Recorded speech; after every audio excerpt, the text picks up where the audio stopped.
सातारा जिल्ह्यातील 64 जिल्हा परिषद आणि 130 पंचायत समिती निवडणुकीच्या ज्या गण आहेत त्या संदर्भातच्या आज उमेदवार अर्ज भरण्याचा शेवटचा दिवस आहे.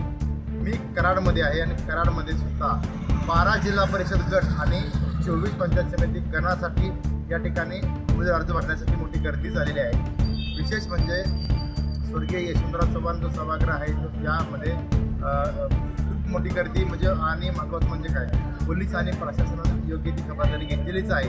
मात्र उमेदवार भरताना सुद्धा उमेदवाराने विशेष काळजी घेण्याची गरज आहे. शक्यतो शक्ती प्रदर्शन टाळा की जेणेकरून या ठिकाणी वाहतुकीला सुद्धा अडचण येणार नाही, याचबरोबर पोलीस यंत्रणेवर कोणताही ताण येणार नाही. मात्र विशेषतः जर शक्ती प्रदर्शन असेल तर मात्र ही या स्वर्गीय यशवंतराव चव्हाण जे सभागृह आहे त्याच्या जवळ कोणी येण्याचा प्रयत्न करू नये असं आवाहन पोलिसांनी देखील केलेलं आहे. मात्र आज शेवटचा दिवस असल्यामुळं प्रचंड मोठी गर्दी या ठिकाणी होण्याची शक्यता आहे. विशेषतः सर्व उमेदवारांनी आणि सर्व पक्षाच्या कार्यकर्त्यांनी खबरदारी घेण्याची खूप गरज आहे.